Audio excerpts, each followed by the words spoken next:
Welcome, everyone. We're just going to wait for a second or two to allow everyone to come in. We're so happy that you are here and joining us for AccessWorks. I'm going to kick us off, and the first number that I want you to keep in your mind is more than 1 in 4. Not 1 in 100, not 1 in 10, but more than 1 in 4. We live in communities where we might have a disability, or our friends might have a disability, or our family might have a disability. 27%, and that's where I'm getting the more than 1 in 4, 27% of people living in Canada that are over the age of 15 identifies having a disability according to StatsCan. So that is 8 million people. And so I ask myself, many of us ask ourselves, then why is it so hard to fold disabilities into the storylines that we offer? Why and what is stopping us from adjusting how we produce content to make sure that all are included, and what tools and what resources exist now to help us? Now more than ever, it feels essential to weave everyone into the stories that we tell so that we can authentically capture the experience of living in Canada, and so that we can capture that magical essence of what sets us apart. My name is Lisa Clarkson. I am the Executive Director of Business and Rights and uh, Production Sustainability here at CBC. One of my responsibilities is content accessibility, and that means how is it that we make sure that disabled audiences can access our content, and what is it that we can do and we can do better to make sure that disabled creators and producers are given the space to tell the stories that are important to them. To offer a little physical description, I've got a reddish bob in terms of my hair. I have glasses that are quite transparent and rather big, and you can sort of see I'm wearing a red Olympic little sweater vest. Speaking of the Olympics and the Paralympics, I'm so very proud to tell you that the Olympics and the Paralympics are our most accessible Olympics and Paralympics ever.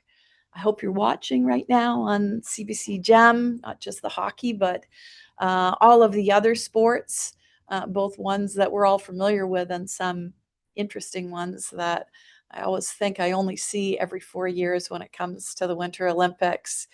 For accessibility, we have a CBC Sports YouTube channel, which provides daily segments with ASL throughout the games. I hope you check that out. The opening ceremonies, the closing ceremonies feature closed captioning and described video in ASL.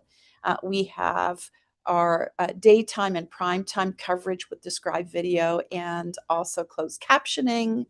And all of our digital experiences we have created, we have devised with disability in mind, and we have tested it out with users of assistive technology to make sure that for those of you that use assistive technology, that it works for you. So this afternoon, our aim is to bring the industry together and to hear about how some creators, some producers, and some talent are bringing disability into the stories that they tell. And we're also gathering industry leaders. You'll hear from CBC, of course, and also the Disability Screen Fund, the Broadcasting Accessibility Fund, AMI, NSI. Well, they will tell you about the tools and resources and their experiences that they have to offer.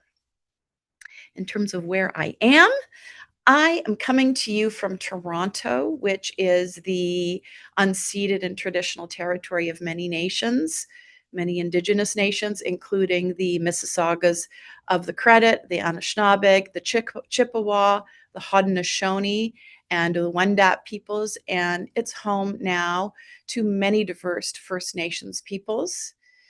As part of my own reflection on indigeneity in Canada, I want to shout out Paralympian Tyler McGregor. If you don't know Tyler McGregor, he is the captain of the national para hockey team, and he's been a vocal advocate for Indigenous inclusion in sport. So cheering you on, Tyler, from here. To set you up, what do you need for today's session? You don't need anything. You just need yourself. And we have live closed captioning as well as ASL interpretation, which hopefully you've detected. If anyone requires ASL for today's session, please pin the interpreter in Zoom and adjust the size of the interpreter to achieve your desired view. We've got a packed agenda, so if you've got any questions, we've got a Q&A function just down below. Please put your questions in there and we'll try and answer them during the session. And if not, what you're going to get later today, tomorrow, is a packed takeaway document, which will have all of the presentations with links. Anything that we hear people mentioning, we will endeavor to add that to the takeaway document, as well as responses to the questions which we weren't able to get to. I want to tell you about one form of storytelling, and that is music and song. Music has a way of cutting through to the heart of what's important to us as human beings, and as people living in Canada, we can unleash all sorts of emotions, joy and sadness and pride. So I'm pleased to introduce you to our first segment, which is the students from the W. Ross Macdonald School for the Blind. They will perform a newly commissioned song for CBC's popular music class challenge. The song is called Heart, or Mite, and it was composed by Indigenous composer Cheryl Sawaypagaham. And I mean, I've never heard anything more beautiful. The song is about how our hearts beat as one despite individual differences. And our hope is that as you see and listen to the song, it shows the transformative impact of music and music education on blind and low vision youth, while simultaneously celebrating Indigenous culture. And we'll give you a link when it's available, but there is a short documentary which was supported by CBC's AccessWorks and led by CBC's Kai Black about the performers and their experiences, which will be available on CBC Music platforms. Just before we see the video, I just want to pause for a second and recognize and acknowledge the tragedy that happened yesterday at another school, Tumbler Ridge Secondary School in BC. Our hearts are broken at the trauma that the students and community were forced to endure. We hold you in our hearts as we listen to the song Heart, or Mite. And so now I will turn it over to the students from the W. Ross Macdonald School for the Blind.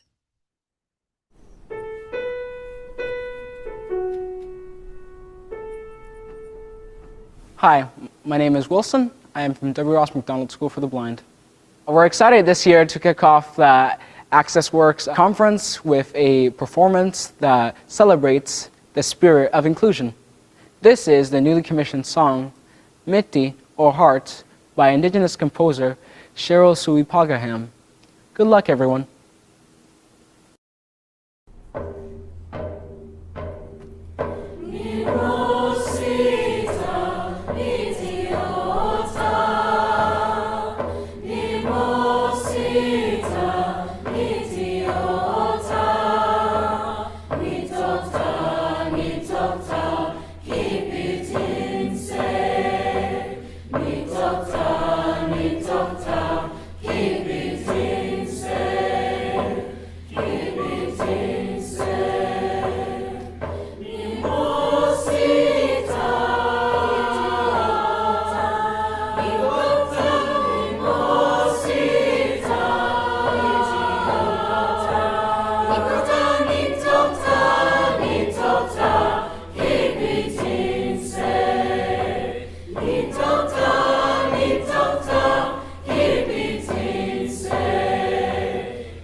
When we stand together, it's like one heartbeat.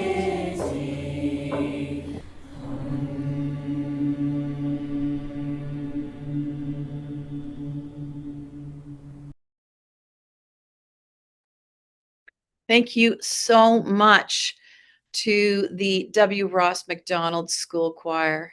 I think if you remember nothing else from today, I hope that you do take away with you that no matter our individual differences, our hearts do beat as one.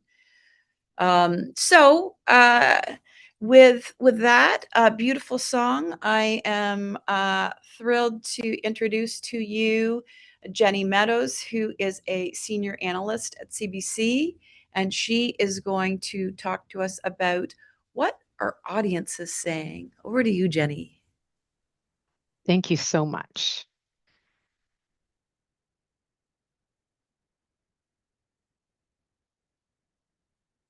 Just making sure, there we go. Okay, excellent. So thank you for having me today to offer a physical description. I am a white woman with long blonde hair. I'm wearing a beige sweater and I'm sitting in my home office in Halifax today with a blurred background.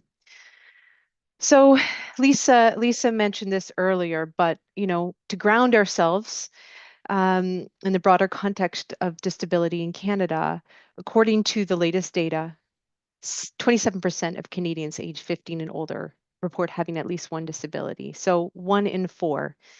as media professionals, as creators, as producers, it's incredibly important because we shape perceptions and we drive inclusion.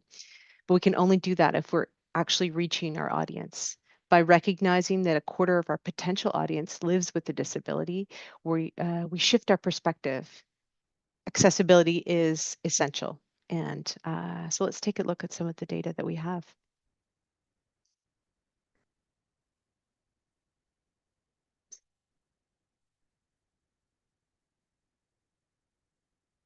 Okay. So to understand how these 1 in 4 Canadians are interacting with our content, we're going to look at some data from the Media Technology Monitor, or the MTM. The MTM is a research product of CBC Radio-Canada, and it's one of the most robust surveys of its kind, with over 300,000 Canadians interviewed over the last 2 decades. What's particularly exciting today is that this data that I'm sharing with you is from our brand new fall 2025 survey. It's being released next week, so you'll have so you're the first ones to see it, and you're having the first exclusive look.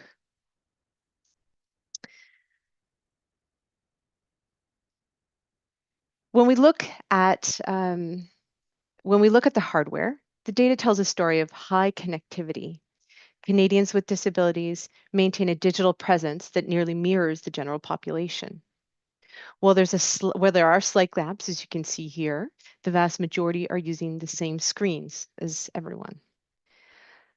83% own a smartphone, 83% use a computer, and 87% own a TV set, virtually identical to that of the general population.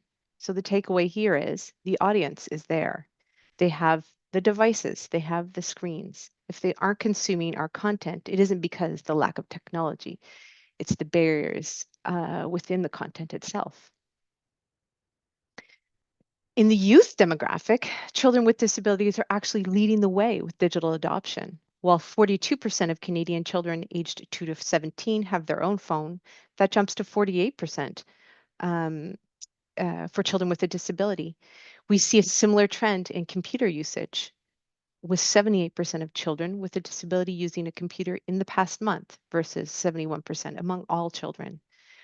So for these kids, a device is often more than just a toy. It's an essential bridge for assistive apps that they can use personally or in school, personalized communication.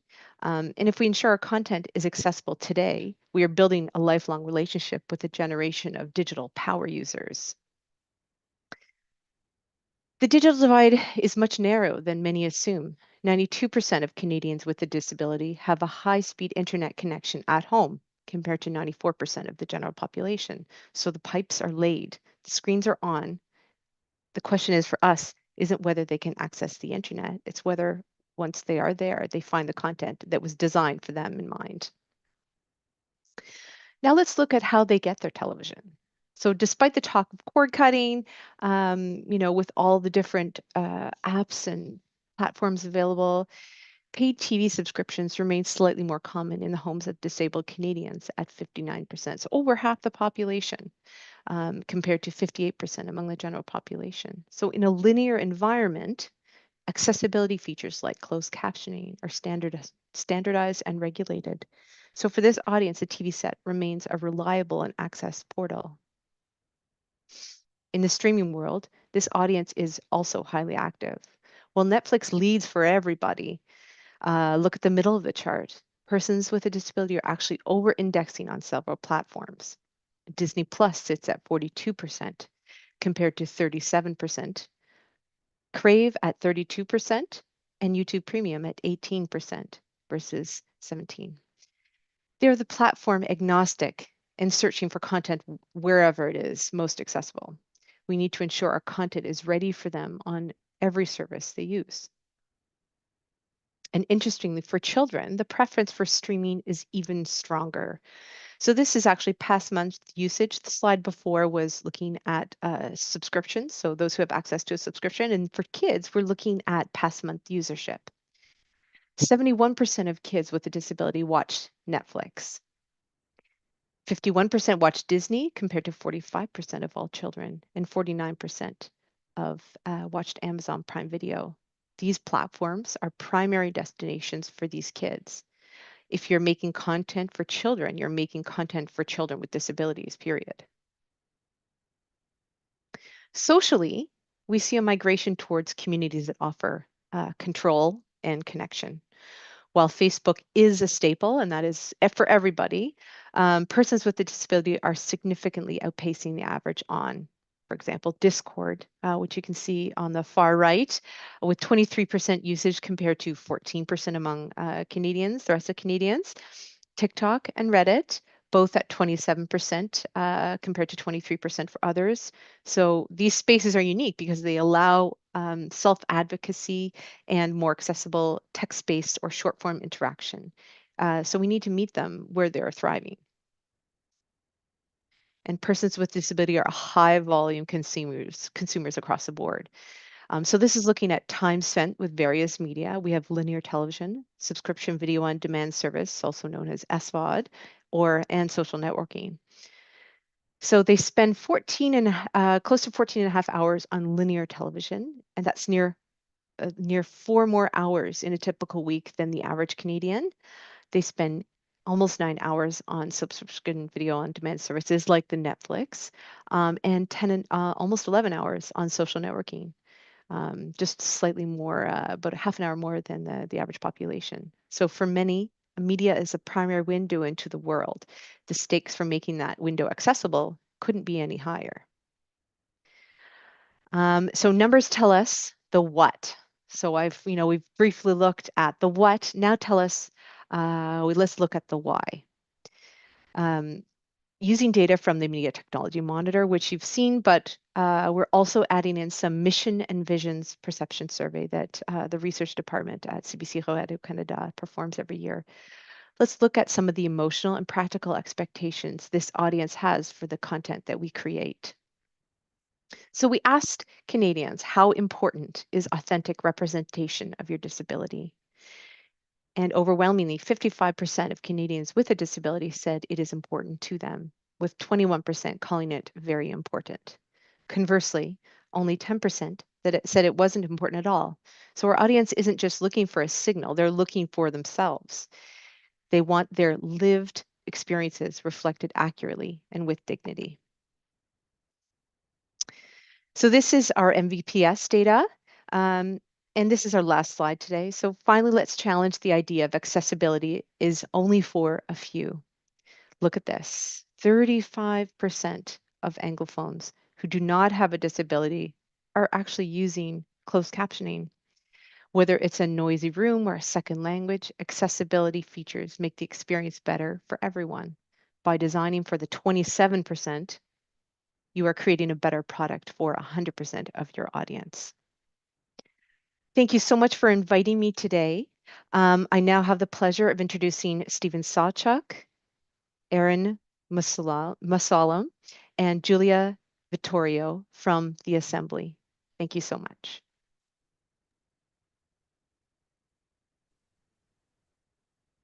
Okay. Thank you, Jenny. And hi, everybody. My name is Stephen Sawchuk. I am one of the executive producers of CBC's The Assembly. I am a Caucasian male with short brown hair, and I'm wearing a white t-shirt and a brown jacket. And I have two of my colleagues from The Assembly joining me today who will introduce themselves. Hi, my name is Erin Musalam. I'm a Caucasian female with curly brown hair and a red shirt, and I'm the casting producer on The Assembly. Hi, my name is Juliana. I am a cast member on The Assembly, and I'm here. I am a white person as well with short brown hair and a red shirt. Okay. Thanks, guys. And Natasha, could we go to the next slide, please? All right. So a bit about the Assembly. In each episode of the Assembly, we bring together one of Canada's most popular celebrities with a group of atypical interviewers, all on the autism spectrum. Our season 1 celebrity guests included Howie Mandel, Russell Peters, Jan Arden, Maitreyi Ramakrishnan, Arlene Dickinson, and Alan Hocko. And the show format originated in France and was inspired by a newspaper organization run entirely by autistic journalists. And the series has since been adapted in 25 territories across Europe and Asia. And Natasha, I think we will, for anyone who hasn't seen the show, I think we'll actually play the season 1 trailer for you.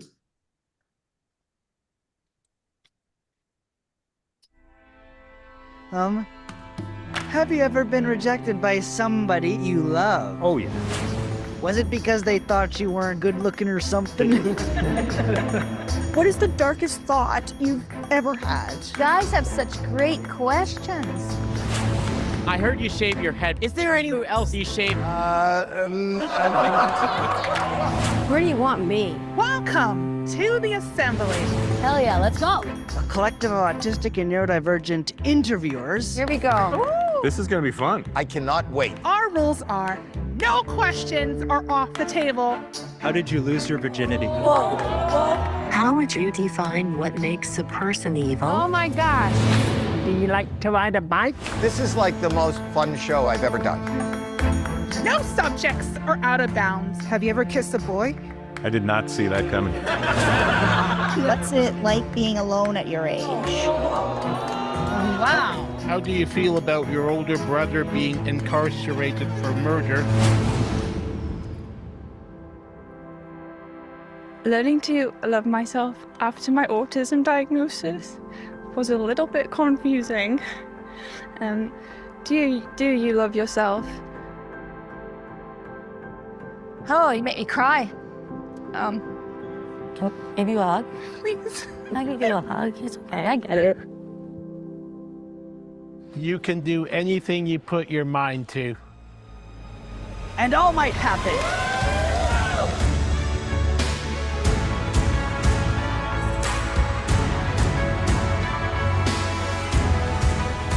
I have no filter already. It's just nice to meet other humans with no filter.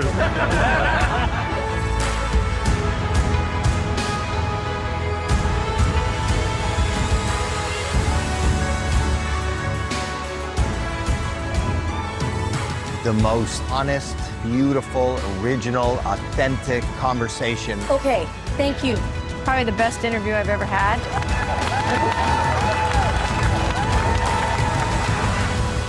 Okay, I shaved my. You said nothing's off the table.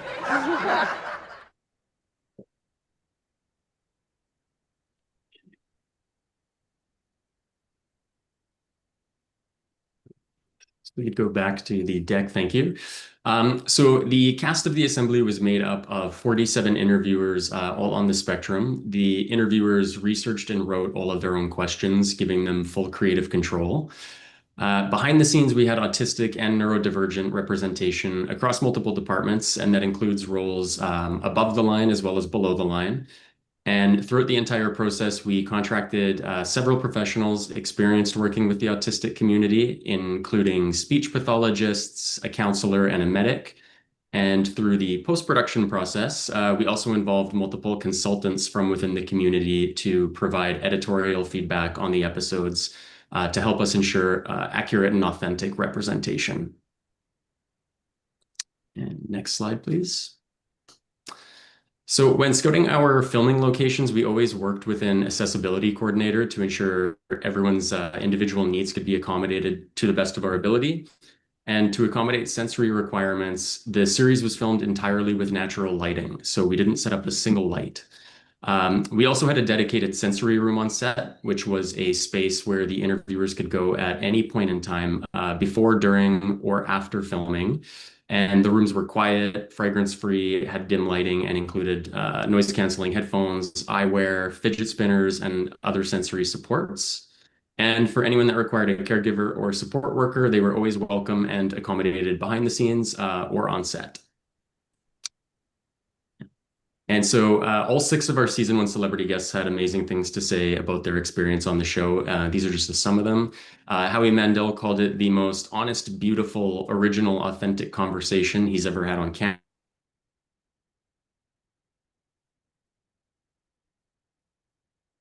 And Arlene Dickinson called it the best TV experience she's ever had. All right, and next slide, please. All right, and I will now hand things over to our casting producer, Aaron. Great. Thanks so much, Stephen. Our goal was to cast a diverse group of autistic adults to our roster for season 1. And the first season saw a vibrant cast of 47 folks, and they rotated in and throughout the 6th episode. This allowed for flexibility for all schedules for all folks. We aimed for a diversity throughout our cast, but we also wanted to showcase a variety of individuals across the autism spectrum as well. Next slide, please. We did a meet and greet where potential cast, their supports, family, and friends could meet the production team and learn more about the project. This was hosted in person at This World Hour Center, an autistic social safe space here in Vancouver. We also contracted 6 professionals who work with autistic and neurodivergent individuals to oversee approximately 6 to 8 cast members leading up to the shoot and on the filming days. These support folks really helped our cast if they had any specific individual needs or accommodations, in addition to their caregiver or support worker that was there for them on the day. Next slide. Our approach to casting was a little bit different than the norm. We really decided, instead of doing an open casting call, that we engage with autistic and neurodivergent organizations, administrators, advocates, and professionals to discuss the series, to share intentions, and to build trust. Some of the organizations and representatives that we did work with, I have included a long list on the side of this deck, but I'll just read a few of them for you. We worked with Social Dynamics, Pacific Autism Family Network, Pathways, Possibilities, Past Adult Services, as well as Plan, and the Canucks Autism Network. This is a non-exclusive list. We have many, many, many partners and organizations that we work with. Next slide, please. So preparing for the interviews, we provided each interviewer a information pack or sheets, kind of like a biography on the celebrities in advance of the filming. Our interviewers were then encouraged and empowered to do their own independent research and dig deep to personally connect with the guests and come up with their own unique set of questions. We encouraged interviewers to memorize their questions, but always had questions printed on white cards during the taping to ensure that everyone felt set up for success. And our moderator, who is also a professional speech pathologist, was also always present on set to support any interviewers who needed support on the day. Next slide, please. Aftercare was very, very important to us as a production. So after we wrapped production, we sent out a few surveys to get a sense of the interviewer's overall experience being on the assembly and to learn what worked and what we can improve upon next time. Also, before the show aired, we did online safety and media preparedness workshops to set our interviewers up for success as they navigated the airing of the show and potential social media opportunities and hazards. Each interviewer also received a private third-party clinical counseling session and additional sessions if required. Personally, for me, a beautiful byproduct of the show was that I saw this warm and welcoming community spring up from among our interviewers. And it's something I'm very, very proud of, and proud of our interviewers as well. Next slide.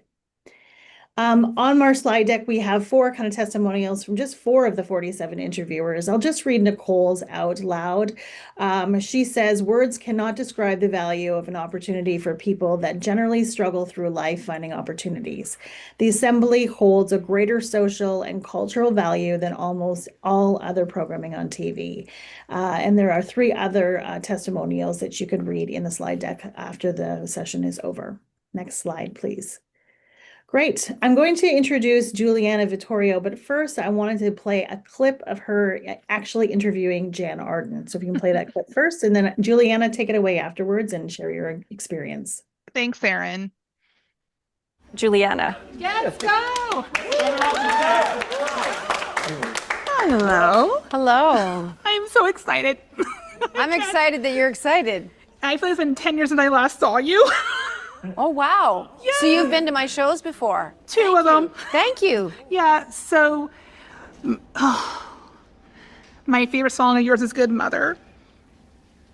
And your music is very well known for being emotionally deep and so honest. And when you're in that space of writing, what does that look like for you, the process? It is a magical, mysterious thing to do. And I should preface this by telling all of you that I don't read music. I don't know what I'm playing on guitar. I don't know the notes on the piano. I have no theoretical understanding of what a piece of sheet music looks like. Having said that, I just instinctively follow my heart. That was a really good clip. I'm so happy to see that after watching it many times in the last several months, and I hope everyone gets to watch the rest of the season as well. Just kind of going through the questions about my own experience from doing the assembly, this was probably one of the most incredible experiences I've been able to do in my life, and it was one for me full of collaboration, joy, and learning. But being on set throughout this process, teamwork was so predominant in that everyone played a huge part in making this such a beautiful result. And then every part of the process mattered in that way. And for some, why I did want to do the assembly and it mattered to me is that growing up, being autistic, the representation for someone like me wasn't really predominant on television shows I've seen. And being allowed to do that gave me the opportunity to show other people that are on the autism and neurodivergent communities that our voices matter. We have a place and we can make an impact in what we do and in the world. In terms of how I shaped my questions, so as we said earlier in earlier slides, we were given information briefs on the person we were interviewing to kind of as a starting place. I went kind of beyond that and doing further research outside of that. As I do when I write questions, we always want to come from a place of curiosity, kindness, and respect, because they are in our space and we're interviewing them, but we want them to feel the same as we do and how they can be open in the way that works for them. In terms of how it's impacted me, it has played a huge impact on me. I didn't think that it would be so life-changing, and it's something I'm not going to forget ever.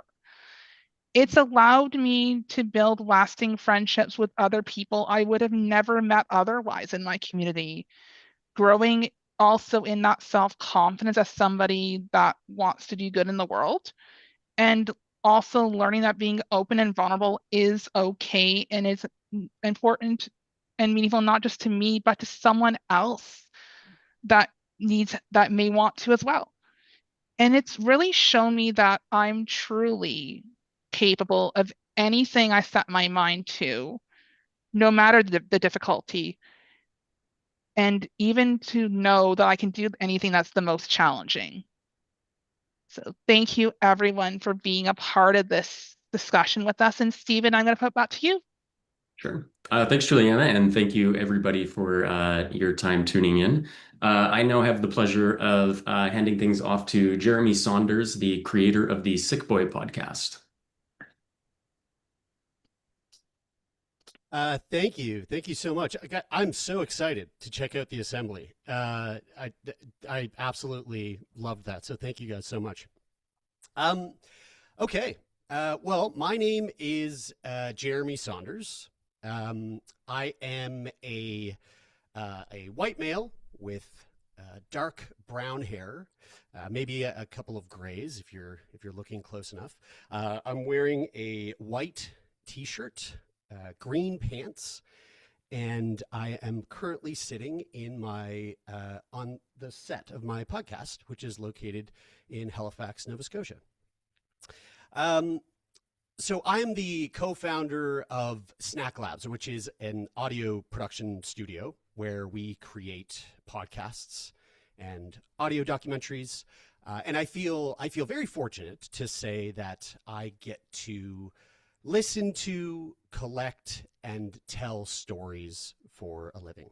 I've actually worked in the media and entertainment industry for pretty much my entire life.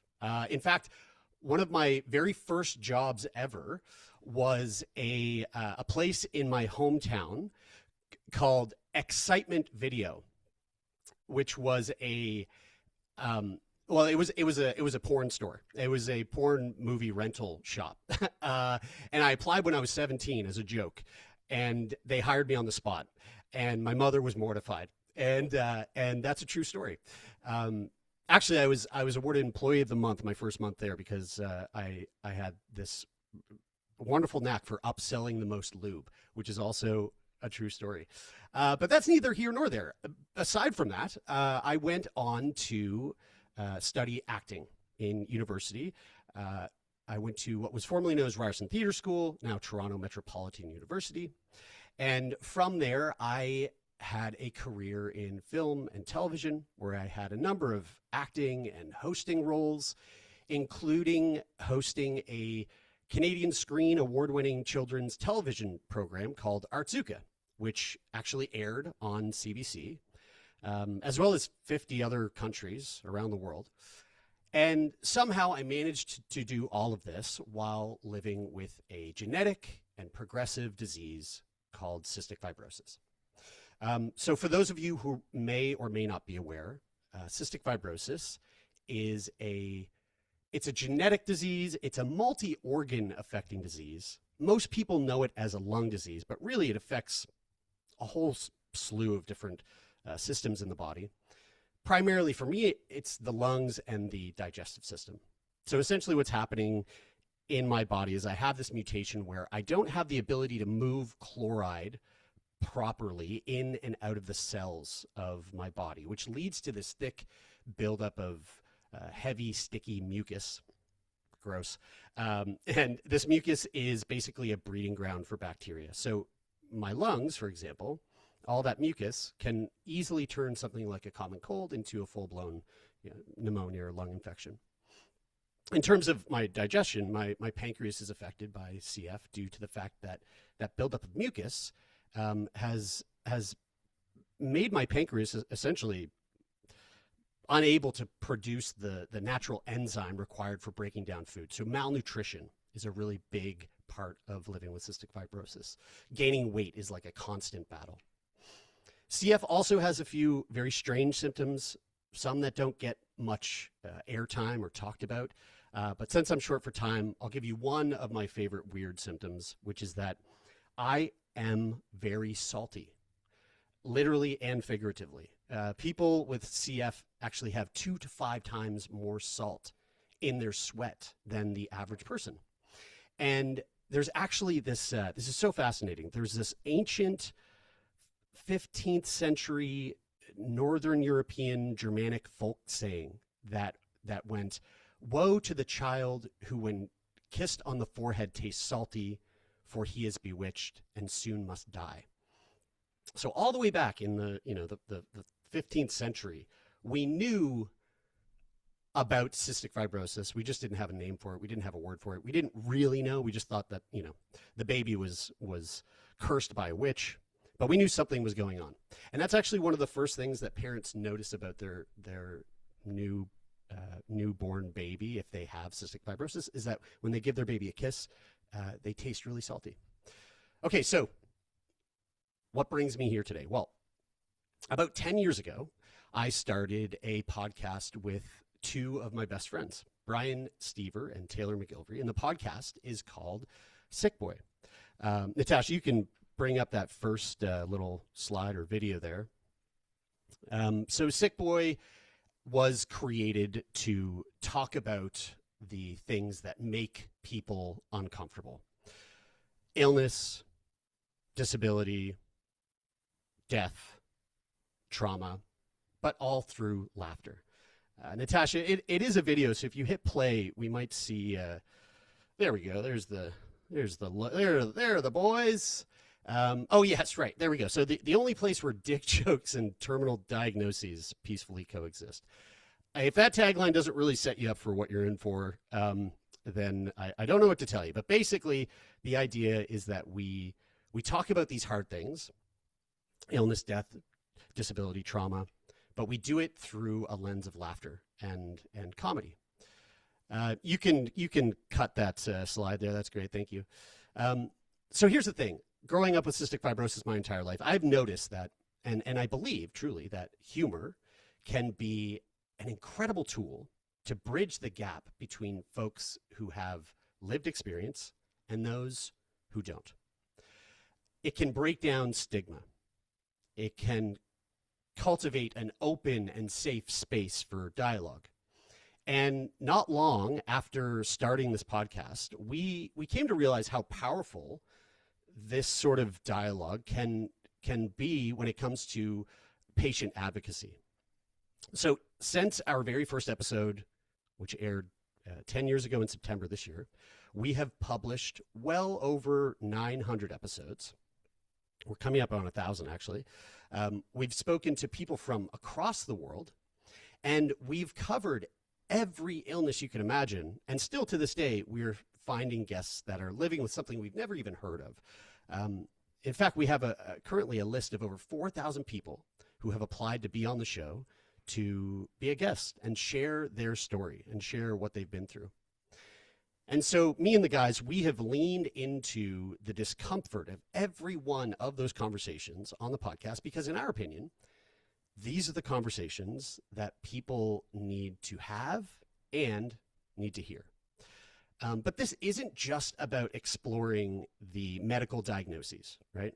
For us, the magic of the podcast happens when we move past the clinical chart and into the actual human experience.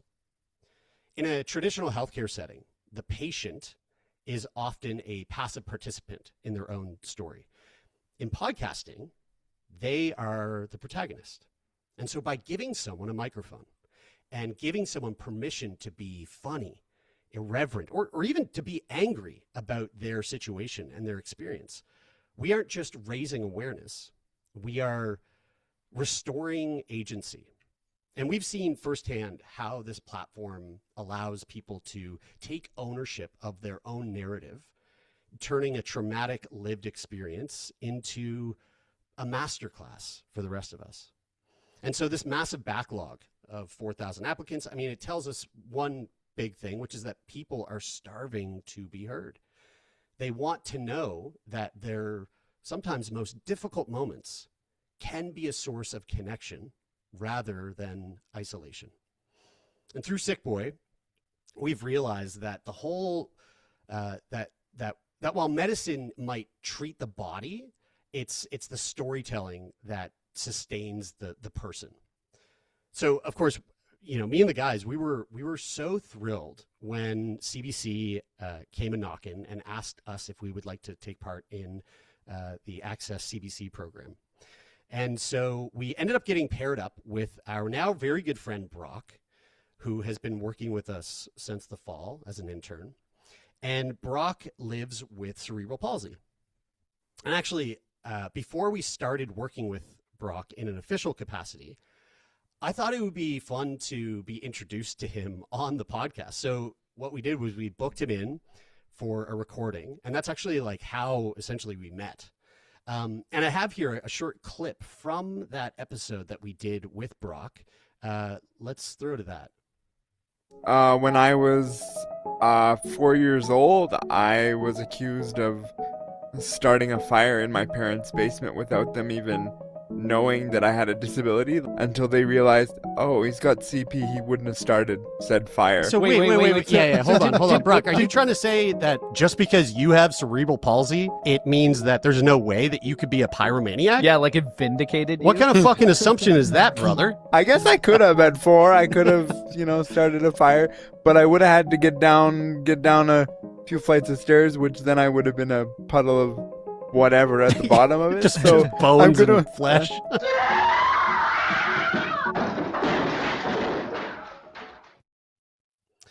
Okay, so there we go. So that was Brock, and that was the basically the first hour we had with meeting Brock, and that recording was it was incredible. We were so thrilled with how it panned out, so much so that we thought it would be fun to include Brock in an upcoming live episode that we were traveling to Calgary to perform for Pod Summit, which is an annual podcast conference. And we were we were contracted to close out the conference by performing a live recording of Sickboy for a theater full of people. So we ran this idea by CBC, and we suggested that that because we were doing this in like this old historic theater, an old movie theater, we could, for sake of ease, we could patch Brock in through a live feed and project him onto the theater screen and record with him, interview him virtually. CBC loved the idea, so much so that they graciously agreed to actually fly Brock and his personal support worker out to Calgary to be at the live show and be our guest in person.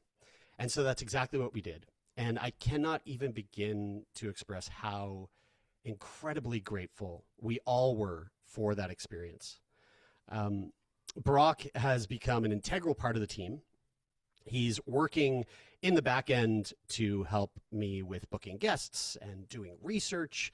But also, you know, Brock is there to step up when we need a backup host, when one of the guys might be out sick or unable to record for some reason. And it's truly been the best experience to get to know him as a teammate, but more importantly, to become a friend. But if there's one thing that I want you to take away from our experience with Brock and the Access CBC program, is this: accessibility. It isn't a box to be checked, right? It's a door to be opened. When we brought Brock into our world, we weren't just helping someone; we were literally leveling up our own show. Brock didn't just fill a seat. He brought a perspective. He brought his own wit and his lived experience that we simply didn't have. And therefore, he made the three of us better creators. So programs like this that prove when you remove the physical and systemic barriers that keep people apart, you don't just get a better workplace, you get better stories. You get more authentic representation. And honestly, you have a hell of a lot more fun. So if you're listening to this, if you have your own projects and your own programs, I encourage you in that process, look out for your Brocks. Look for the voices that are missing from your table, because they aren't just looking for an in. They are looking to help you build something bigger, louder, and more human than you could ever build alone. So with that, thank you so much for listening and having me. This has been really fun. Up next, we have Daniel Ennett, Dylan Wirtz, and Frederick Croach, the team behind Crip, for their presentation, Origin Story, The Many Forms of Crip.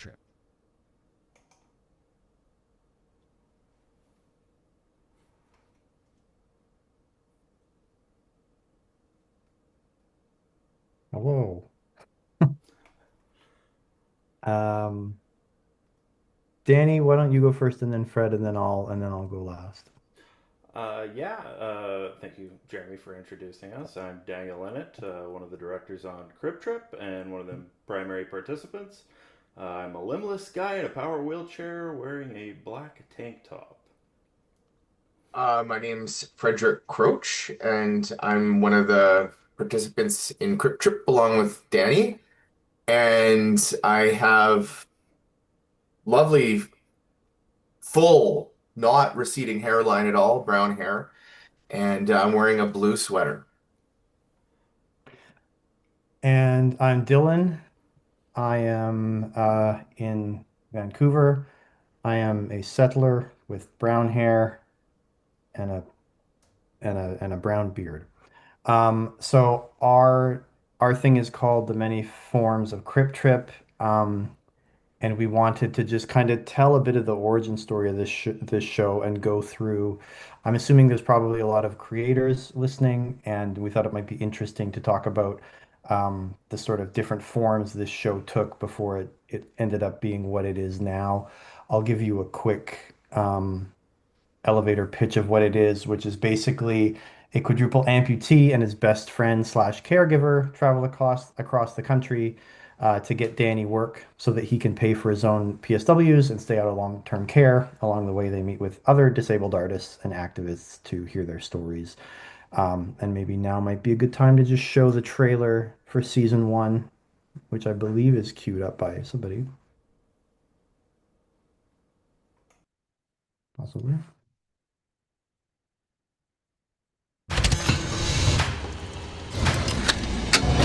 Back in the RV, let's go. Okay, we're doing it. It's good to finally be on the road. Thought this day would never come. My name is Daniel Ennett. I've been making films, TV shows, and art for the last 10 years with my best friend and collaborator, Frederick Crouch.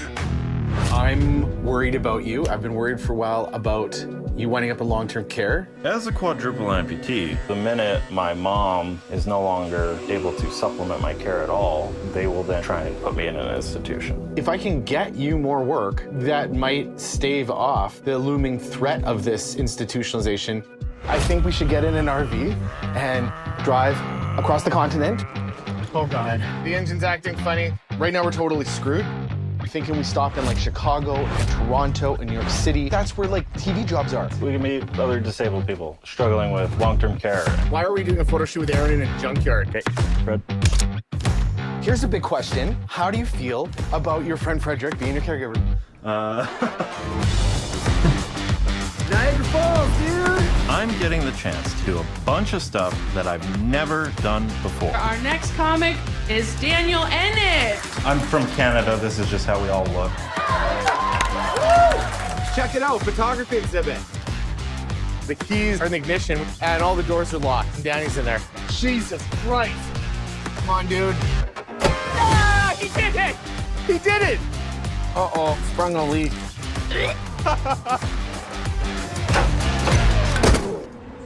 Dude, you fell over. Pass me some shampoo and this. We're going downtown. Oh, God.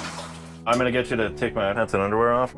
I had no idea caregiving was so demanding. I had no idea. So I'm losing my mind. I need a break. What did you think you were getting into when we signed up on this? I thought that you would just have a lot more autonomy. I've had other care workers, come to it with better mindset. I think I can manage that for like 8 hours and then it becomes a burden. Burden, interesting choice of words. It's weight on me. You care a lot and you love a lot, and I think that is your key. We did great, man. This all started as such a simple idea. Where are we? What city is this? Keeping my best friend out of long-term care. But now it's grown into something bigger. Fred, get the spray thing. Dignity for disability. I'm gonna protect you. Still got rations for the bunker. This is gonna be one hell of a ride. Crip trip. Fine, go that way, you malfunctioning, nearsighted pile of scrap. I'm going this way. A Catapult Pictures production. Produced in association with AMI, TVO. Okay. I also forgot to mention I am the showrunner and the director of Crip Trip, seasons 1 and 2. So Danny, why don't we go back to the beginning? What was the original, where did this come from? What was the original kind of nugget of the idea? Yeah, I mean, I graduated in 2020 from a psych program where I was trying to interrogate inspiration porn. So I was in the psychology faculty, and I had just wrapped on that. And I graduated freshly into a pandemic, which is an excellent place to be mentally. So I did, at that point in time, I was transitioning my care from familial, where my mother was doing the majority of my care work, to governmental. So this was my first big interaction looking at the healthcare system at large. And in so doing, I found out just how draconian and evil the bureaucracy can be. And I really wanted to make a project to kind of shed some light on, how challenging care work is, but also the challenges that a lot of our community are facing. And Fred will be the first person to tell you that the first iteration of this pitch was very journalistic and boring.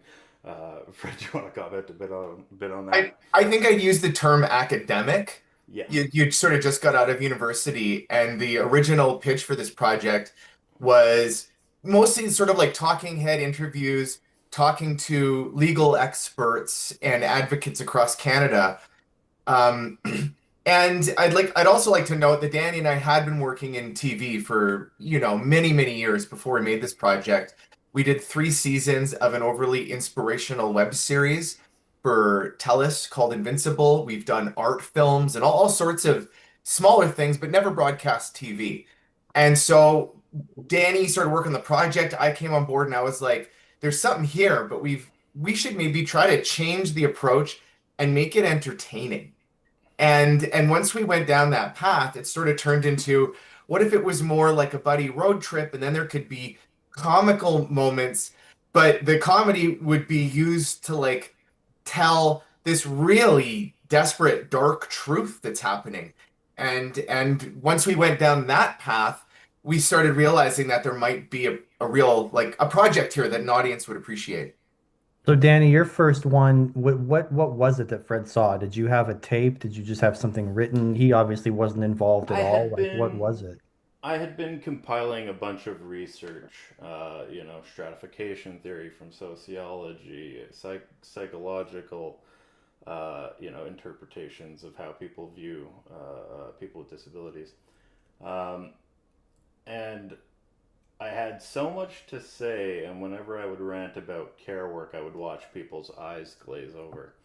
And we realized that the easiest way to convey this is by showing and not telling, and humanizing the story. And one of the fantastic mechanics that we came up with in Crip is Fred becoming my caregiver on the road trip. So he's brand new to it. He's fresh and doe-eyed, and he has this expectation of how easy it's going to be because he sees me functioning in my everyday life, but he's not quite aware of the back end. And in so doing, he provides a vehicle for a lay audience who might not be familiar with any aspects around care work to see how challenging it is. And you see a very human experience that a lot of elderly care workers and familial care workers often experience, which is just being thrown into the deep end of care work due to an accident occurring or a family member aging past a certain point. And Fred learned the hardest way humanly possible, which is while we're traveling. So I don't have any of the accessibility measures I would usually have, and it ran us both straight into the ground. We were at each other's throats constantly because we're very good friends, and somehow we're still working together. We're on season 2 now. But before we get there, so you have the idea, Fred's like, let's augment it, let's put entertainment, sort of entertainment is the sugar that makes the medicine go down a bit sweeter. But it wasn't always a series, right? Like, you were originally pitching it as a feature film. Talk about that and what that original elevator pitch was for the feature. You attended Hot Docs, like, producer accelerator with the feature, and Reed Davenport was, I think, your mentor on it, and he's this amazing filmmaker in the disability space. And it's so the feature version of this started off very academic with, it was called Autonomy and Dignity, and had a lot of academic terms in there. And then as it became more and more entertaining, we started realizing, wait, there's something here. And so we actually pitched this to the Telefilm Talent to Watch as a feature-length documentary, and we got it. We got the Telefilm Talent to Watch, that was our 8th time applying to it, and we were so happy. And then what happened, Danny? Then we got greenlit and had to give all the money back. So, yay! Oh no, yay! Yeah. So before we get to the green light, so you have this pitch for a feature. You're excited and ready to go on the road and possibly make this a feature-length film. Then AMI comes in and they say, hey, actually, we're kind of interested in this as a series as opposed to a feature. And that's where I came in and kind of worked with you guys to help shape it as a series as opposed to an hour and a half. What kind of changes did you have to make, or what were the sort of challenges of adapting that story from the 90-minute format to, 6 1-hour episodes? E&O insurance is huge. So like how edgy we can be with some of the, larger narratives when you're, taking on your own liability versus going on to do a series. That's a big jump. Stretching out the participants that we're meeting up with. So a large part of this is trying to, embed with the disabled community, show off the disabled community, meet with artists on a road trip.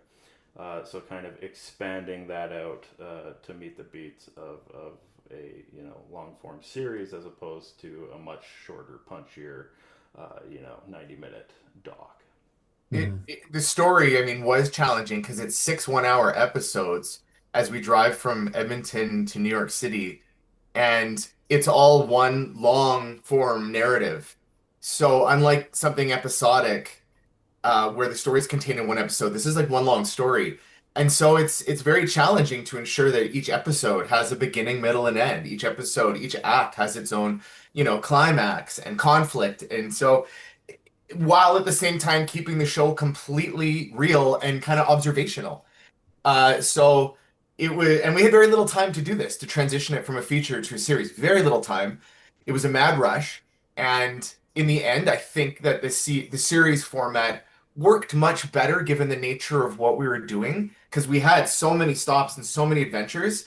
I hate to think how we would have had to cut this down to do a feature in the end, in retrospect. Mm-hmm. What was the original plan for the feature? Where were you going to go? Were you always going to go to Toronto? We had a version of it where we went down to LA.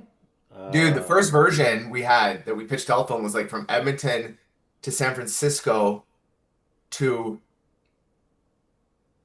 Chicago, then to Miami. It was like weeks and weeks. It was insane. We would never be able to pull this off, especially with no budget. Yeah. It's very ambitious. And what did AMI see in that, and what did they did they have any changes based on that they wanted made in order for them to like give you the go ahead from your original pitch? What were they looking for?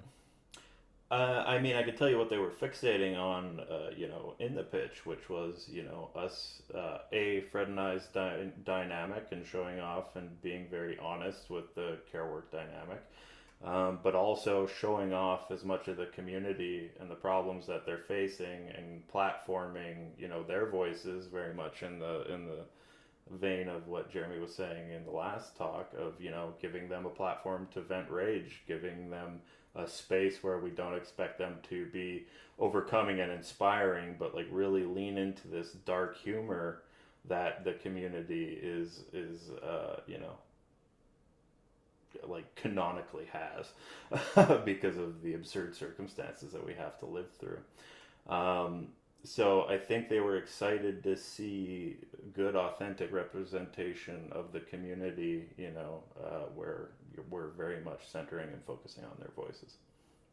And talk a bit more. So, it was very important to you that this was sort of anti-inspiration porn, and maybe I'm not super familiar with what was on the network at the time, or what the sort of what was in the zeitgeist in terms of disability content, but you really wanted to kind of go against that. So talk about why that was important to you and what you did to challenge that.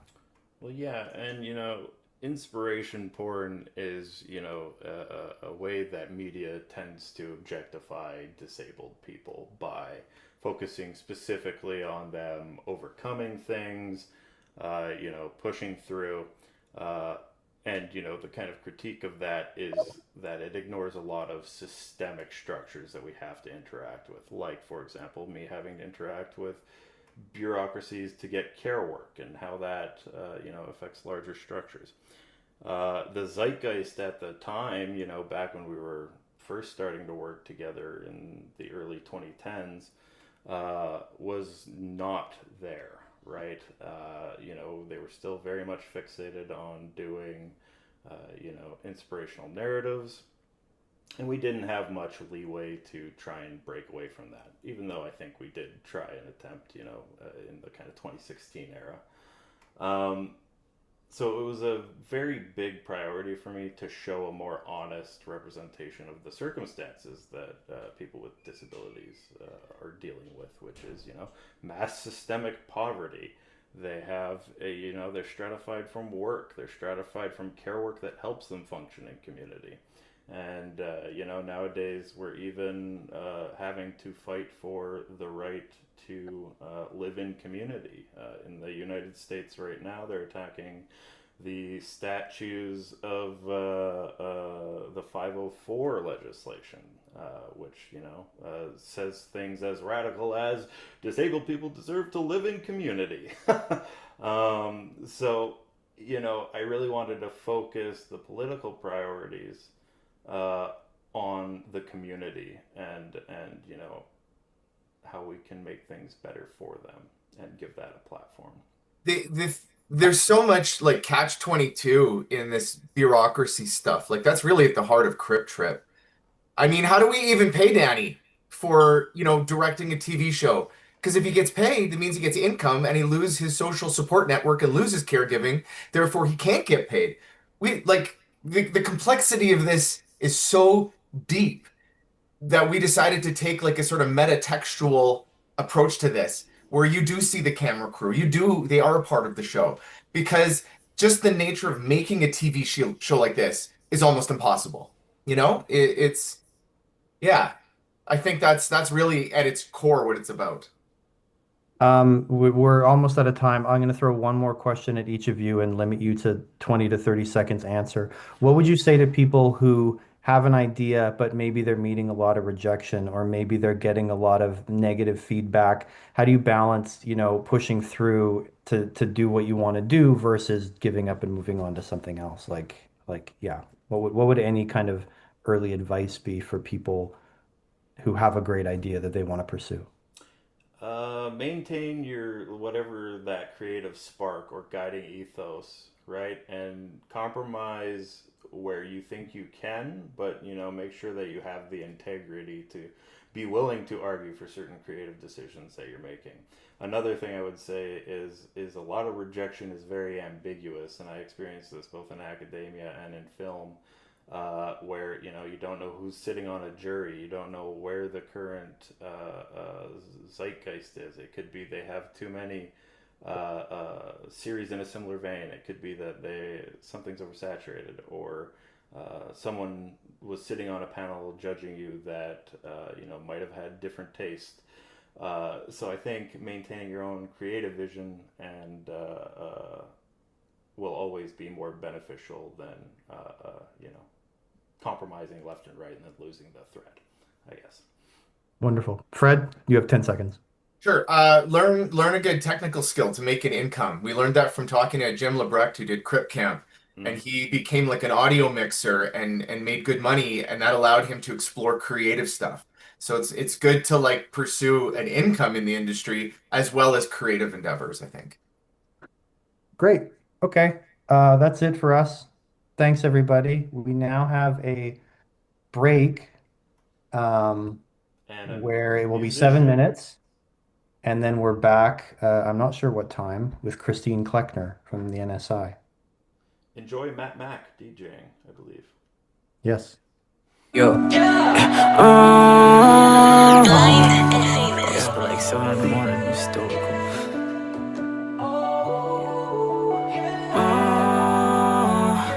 I know I gotta let you go. It hurt me just to say goodbye. Lately I've been feeling broke. I'm feeling all dead inside. Baby, I just wanna know, was your love all along? Questions start to fill my mind. I just wanna be alive. I know I got too close to you. I hate the fact that I fell in love with you. But it's alright, I'm numb inside. But then your love is like a melody that's stuck in my mind, yeah.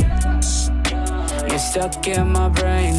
Love is like pain that runs through my veins. Oh, you You've become what I hate, but lust is like chains that no one escapes. So you're the devil in disguise that drives me like riptides. Now I just can't live by your destructive ways. You're digging my grave like, yeah. I know I gotta let you go. It hurt me just to say goodbye. Lately I've been feeling broke. I'm feeling all dead inside. Baby, I just wanna know, was your love all along? Questions start to fill my mind. I just wanna be alive. I know I got too close to you. I hate the fact that I fell in love with you. But it's alright, I'm numb inside. But then your love is like a melody that's stuck in my mind. Yeah, it sings me to sleep, sinking in deep. I wish we could keep the love that we need. Oh, how could this be? We used to be free, the king to your queen. Oh, you're the devil in disguise that drowns me like riptide. So how did your lips lie? I just think I need to just live life. Once picture perfect, but now I just despise the way that you smiled, faking and proud. So I'm taking your crown, cause your destructive ways had me digging my grave like, yeah. I know I gotta let you go. It hurt me just to say goodbye. Lately I've been feeling broke. I'm feeling all dead inside. Baby, I just wanna know, was your love all along? Questions start to fill my mind. I just wanna be alive. I know I got too close to you. I hate the fact that I fell in love with you. But it's alright, I'm numb inside. But then your love is like a melody that's stuck in my mind, yeah.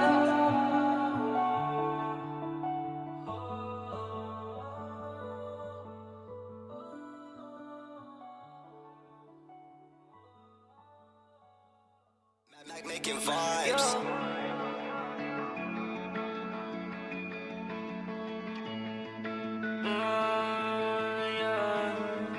Oh, yeah. Oh, yeah. It's 2020 vibes. Let's get it. When I'm with you, I'm in paradise. Paradise. I swear my eyes are paralyzed. Paralyzed. Cause with you, I'm in paradise. Paradise. And trust me, that is rare to find. Rare to find. Used to live without a care in life. Care in life. And now I am in paradise. Paradise. I'll hold you down. I swear I'll try. So I try. I just wanna share the night. Share the night with you. Remember you my soul, the balance that I need. You challenge me in ways that help me to believe that you're my only hope. A place where I feel safe. A heart made of gold that I will never change. You're beautiful, I know that I will never waste this. Want you to know that I'm so happy that we waited. We have a love that everybody out here chasing. You are my world, so here's my whole heart for your taking. So every day when I wake up, I can't believe my eyes. I feel alive, the deepest of my dreams are alive. I will take your lead, I just wanna take some time. Just take my time. When I'm with you, I'm in paradise. Paradise. I swear my eyes are paralyzed. Paralyzed. Cause with you, I'm in paradise. Paradise. And trust me, that is rare to find. Rare to find. Used to live without a care in life. Care in life. And now I am in paradise. Paradise. I'll hold you down, I swear I'll try. So I try. I just wanna share the night. Share the night with you. Paradise, paradise. Hard to find, yeah, yeah.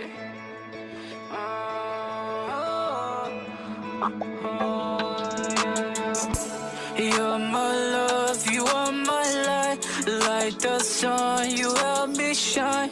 Through my pain and through hard time. You never stray, you never learn. Girl, you're my escape, with you I hide. We'll find our way, we'll share our lives. We have a love that will not die. Will not die, yeah. So every day when I wake up, I can't believe my eyes. I feel alive, the deepest of my dreams are alive.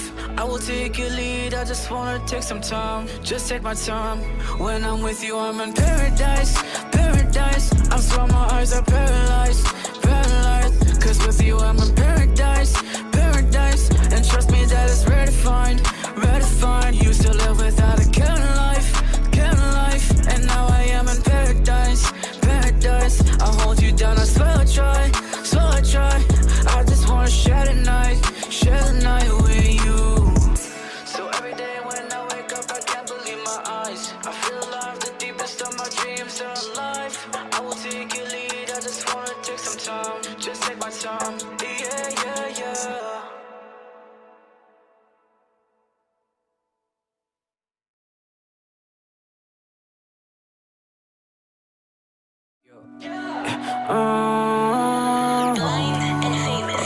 so in the morning, you stoical.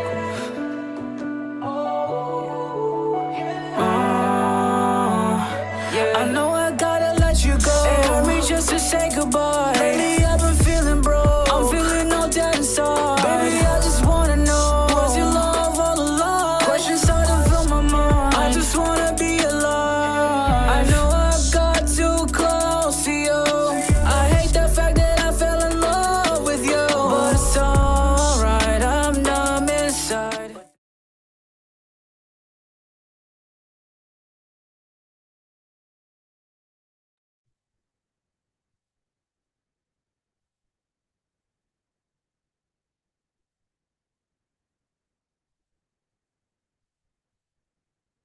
Hi, everybody. Welcome back from the break. Thank you so much for being here. And again, thank you to CBC AccessWorks and the team for the invitation to speak here today. My name is Christine Kleckner, and I'm the Executive Director of the National Screen Institute. I'm a middle-aged white woman with short blonde hair, bright red lipstick, and I'm wearing a dark green button-up shirt. I'm seated in my home office with a blurred background. So a huge shout out to the creators of the last few projects that we've been learning about. It's just all incredibly creative and brilliant content that proves yet again just how incredible our Canadian writers, directors, producers, and talent are. So I'm here today to talk about an upcoming case study written about the National Screen Institute Disabled Producers Lab. I don't have a lot of content to share with you that's nearly as visually engaging as what we've just been seeing, but working on the training side of things at the NSI, I can give you a bit of a sneak peek about some of the pieces that we've learned running the first iteration of the Disabled Producers Lab. So the lab was co-created by Ophira Kaloff and Michelle Ascarali as a disability-led professional development initiative centering access, care, and creative leadership in screen production. The lab ran from November 2024 to February 2025 and brought together 5 disabled producers to explore practical frameworks for accessible production. And this was across development, crewing, budgeting, financing, and storytelling. So we embedded a researcher named Tori Hunter into the program to document the first iteration of the lab, and the resulting case study will launch later this year. And today I'm going to share a preview of what it will cover. I will say, and I'm sorry I don't have more to show you guys. It's been a kickstart of it's been a kicker of a start to 2026. But I will say that our goal with this case study is that once we have it presented and that when we do disseminate it later this year, it will be a really practical study for any engaged industry members to read and get a sense of some deep analysis that occurred within the disability community with people who have experience in producing. A lot of great information is going to come from this case study. I'll just give you a little bit of an overview. The study draws from the lab's curriculum, participant experiences, and collective conversations that occurred. And one of the core ideas is that disability is shaped by production systems and environments, not by the limitations of any individual. So it begins with very much an intention setting and capacity building from both the personal and production-wide needs of a production. It looks at tools like personal access documents, access riders, and production mandates, and how to clarify values and limitations early on in the process that we can use, that we can define to reduce friction and burnout later. And when I talk about limits, I don't mean the limits of the person. I mean the limits of the system that person's working within and what needs to change there. Regarding casting, crewing, and leadership, we examine an industry that often prioritizes speed and familiarity and try to unpack what that looks like and explore strategies for preempting burnout, building redundancy through role doubling, to support each other, navigating leadership from the margins and the pressure that people are feeling from that corner, and creating mentorship and trainee pathways. And it also highlights accessible hiring practices. A major focus is how accessibility can be woven across departments rather than siloed into a single role. The case study outlines roles such as accessibility and disability culture producers, coaches, consultants, and access providers. It also clarifies the distinction between UK access coordinators and US production accessibility coordinators, and explores how these roles can be built and sustained here in Canada. We look at onboarding tools like access surveys and menus and the importance of normalizing access from the very first day early in development. The study also explores how to navigate where some of the tension sits, whether it's production demands or personalities, and sort of shares examples where access planning actually creates creative breakthroughs and can alleviate or eliminate those kinds of tensions. Regarding the scheduling, budgeting, and financing, which is fairly locked in the industry, this lab took time to examine what time buffers, alternative scheduling models might look like, how to account for both one-time and ongoing accessibility costs, and how to build that in a more substantial way. It also addresses funding gaps, rigid timelines, evolving access needs, and the question of responsibility. So who ensures that accessibility is resourced and not left to individual producers to absorb, where much hesitancy sits with producers who don't necessarily want to take on what they might perceive as an add-on, which it's not. Finally, the study looks at storytelling itself, so audience accessibility, agency and ownership, IP, and how stories are framed and pitched, especially when the decision makers don't share the same lived experiences and are the ones making these decisions. So, ultimately, the study offers practical tools and insights for producers, funders, and industry leaders who want to build more sustainable and equitable production cultures that respect and want to ground disabled leadership within this industry. That's sort of the gist of the study. Our plan will be to be releasing the case study later this year, and we do plan to do a launch that is very public, very accessible. We will have a fully accessible case study report to share with the disability community and the industry at large. And I do personally think that this is the beginning of, alongside with the work at the Disability Screen Office, who's a partner on this, this is the beginning of building protocols into the industry here in Canada that we aren't necessarily seeing just yet, and that I do believe will be beneficial to this industry. So we're very excited. The team behind it's working very hard. It's been a very challenging and insightful experience, and I definitely I would definitely like to acknowledge how much work Ophira and Michelle have put into the study. So that's me. Thank you so much. I have my script in front of me that introduces the next person, and of course I've lost it. I'm so sorry. No worries, Christine, I got it. Rich, I'm introducing Rich. There you are. Thank you, Rich. I will pass it off to you. I apologize. I have too many things open on my screen. Thank you. No worries, no. Thank you for having me today. It's good to be with you today. I will be the boring business guy who will walk you through some concepts of creativity in fact, disability on the screen. So if we can bring up the slides here, please. And I will try to get it back on time if I can. Which may be an empty promise, but we'll see how that goes.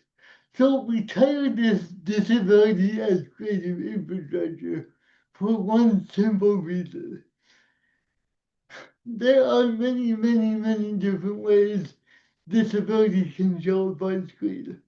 There are many ways that disability can show up on screen, and there's many ways that we can leverage disability in creativity to make what we put on screen better. And we're going to explore some of that today in 8 minutes and get you on your way. Next slide, please. So, what does disability look like today on screen? Well, there's two major buckets of disability programming.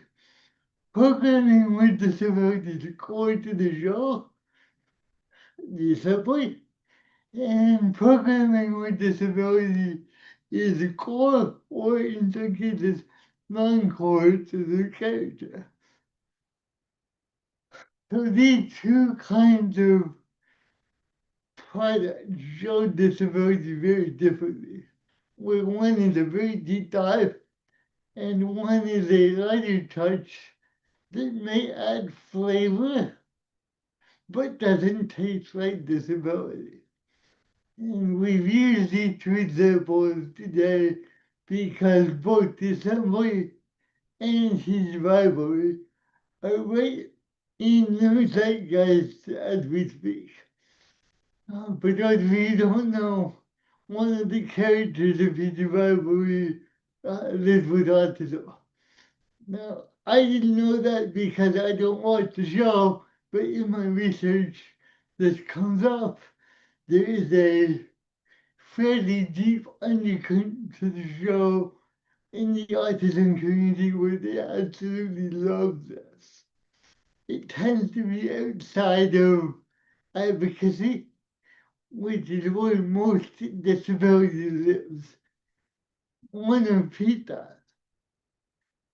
Most disability lives outside of advocacy. And where we get our creativity typically is from advocacy. So most of our research focuses on advocates for those who are disabled, who may or may not be disabled themselves.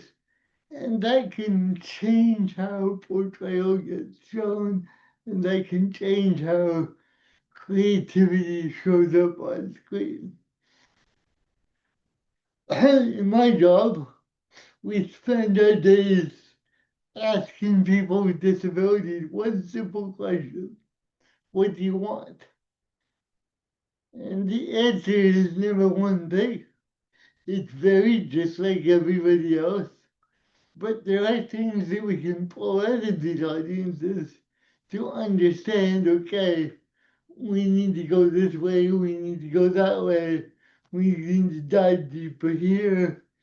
And this is true whether we're talking about a box of cereal or the next blockbuster movie that Paramount is going to put out this year.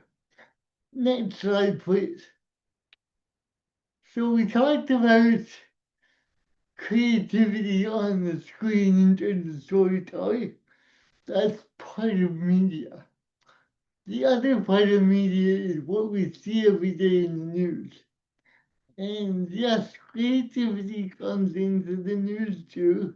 These aren't boring people who just repeat what they see every day.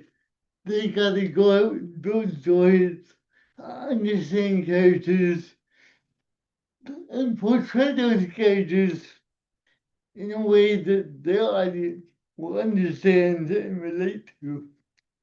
So in the news today, you see two basic types of stories in disability. My former colleague, David Onley, the former Lieutenant Governor of Ontario, who was also a newsman for decades, used to talk about people with disabilities in the news as the steam squirrel at the end of the newscast. Isn't this really cool what this guy or gal could do? That's typically what you see in news today, still, even in 2026. versus real news that tends to be more deep, tends to be more nuanced, and frankly, it's harder to discover because the way people portray disability today in their day-to-day lives is it doesn't generally come to the forefront. It isn't generally what they do day in, day out. It's simply a part of what they do. And I put the leader of the official opposition on the screen for one simple reason. They had the convention a couple weeks ago, and it came out that his oldest daughter, I believe she's 7, lives with autism and is nonverbal. And the way this was portrayed in the news was not handled very well. It's a great story. It's a story of the majority of Canadians because roughly 60 to 70% of Canadians are either disabled themselves or have an immediate family member who's disabled as well. So this kind of story should be told as part of our day-to-day news, but it's not. It's pulled out in this weird way. It's pulled out in a way where it's portrayed as somewhat of a scheme squirrel, as somewhat of a hero conversation. And the news can do a much better job to tell those real human stories that touch most Canadians every day. At a small aside, do the math on this. 27% of people with disabilities, roughly 400 people in the House of Commons. That means roughly hundreds of them have a disability themselves. I don't hear them talking about it. Right? So these are the kinds of stories that a good news person saying, hey, why am I hearing about this? Can I dive deeper into this? Can I understand what this is? And can I build a solid, creative, logical, fact-based story off of these kinds of conversations? And sadly, these stories aren't making it there because I don't think they're conceived of. That's the problem with creative infrastructure. Next slide, please. Now we get into some geeky stuff, which is the stuff I enjoy. So we often spend a lot of time with our clients who are large businesses, helping them come up with ideas. And we often tell them that creativity isn't magic. Everyone thinks creative people are some kind of magicians who come up with things sitting upside down in their balconies, twiddling their thumbs and toes in some kind of seance cadence, right? But no, creativity is very simple. Creativity is about finding a bunch of ideas, trying them out, and seeing which ones work. So on this slide, I put the number 4,000 ideas and one or two that work. So there's been lots of research over the years that say in order to come up with one or two ideas that are commercially viable, hello producers, you have to come up with 4,000 ideas. So roughly 3,990 ideas that suck to get to one or two that work. That changes the notion of what creativity is. One of the ways that you come up with these ideas is something called analogous thinking. So let's say you have a character who goes through life She is the protagonist. She is a rock star. What would happen if you gave that protagonist a non-visible disability? How would that affect the story? How would that affect the character? What kind of ideas could be generated out of that analogous thinking that could make it into a screen, a script, or a screenshot, or any kind of creative notion that you may be thinking about? Disability is often overlooked in those analogous thought processes.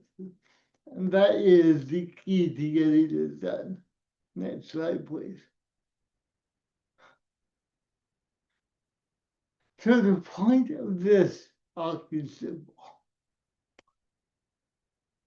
But rather than taking disability as what you're fed, and you're fed mostly by people with some kind of agenda, how can you dive into people's lives, people's realities, to pull out those great stories, to pull out those interesting elements that could put your idea over the top, and they can really drive home value. Thank you very much for your time. And with that, I will introduce Elspeth Arbo from the Disability Screen Office. Elspeth. Hi, thank you so much for having me. I'm Elspeth. I am the operations manager at the Disability Screen Office. I am based in Toronto, but we are a national organization. So I will begin by giving a brief overview of what the DSO is and does, and then I will focus in specifically on a fantastic resource that we've just launched called the Industry Resource Hub. So if we could have our first slide, please. Great. So I'm just going to rearrange my windows so that I can see everything. Okay, so the DSO is a national bilingual disability-led non-for-profit organization whose mission is to develop opportunities for disabled creatives and advocate for a more accessible Canadian screen industry. Our vision is an accessible and inclusive Canadian screen industry where disabled creatives thrive. We do this in many different ways. Next slide, please. So we do a lot of advocacy, of course, with different government organizations, different levels of government and regulatory bodies like the CRTC.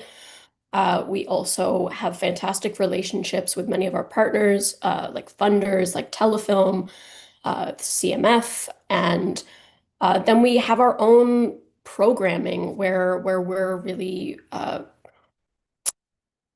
doing the work that we want to see in the screen industries. So to quickly walk through what those programs are, first we've got, with a fantastically long title, Mapping Representation and Barriers to Participation by People with Disabilities in the Screen-Based Media and Broadcasting Sectors, also just known as Mapping Representation. So many of you may have actually participated in some of the research that we were doing in the initial stages of this, which is just to collect data about the state of disability in the screen industries in Canada. Because, of course, we have that StatCan statistic that has been repeated many times of, like 1 in 4, 27%. But how many people with disabilities are actually working in the screen industry? So, the research part of that is, say, pretty much done, and we're working on compiling that into a research study and best practices guide. The past couple of years for the DSO have been really working behind the scenes and doing research and getting things ready, and 2026 is a big year of launching things for us. So you can look forward to very soon, in the next few months, we will be launching the best practices guide that will come out of the mapping representations programs and many more things to come from that. We have our industry resource hub, which I will be speaking more directly on in just a minute. So I'll skip over that one to just briefly go through the others. Our Screen Festival Accessibility Program, which is working with festivals and event organizers across Canada to make their festivals and events and conferences more accessible to people with disabilities, so that people with disabilities can be in the room, they can be active participants, they can access the material, and they can be in these decision-making conversations that happen in these spaces. So that also has a best practices guide and a framework also launching later this year, which will have an eye towards event organizers and how to kind of make an accessibility plan for your organization and for your event or festival, so that you can welcome in the disability community and be a more accessible organization or event. Next, we've got the Accessibility and Disability e-learning series, which is also in the works right now. And this will help, this is focused specifically towards industry stakeholders to kind of help them learn about the regulations around accessibility that their work needs to adhere to. And this is focused specifically on the Canadian screen industry. Next, we've got our Production Accessibility Prod Access Initiative. This is also launching this year, but like we've heard a few other folks talk about, we've got accessibility coordinators and different production roles around accessibility that exist in other countries, and this is an initiative that we're taking on with the NSI to pilot and pioneer this position in Canada. So that will involve training up a small cohort of folks to work on sets and to work in production.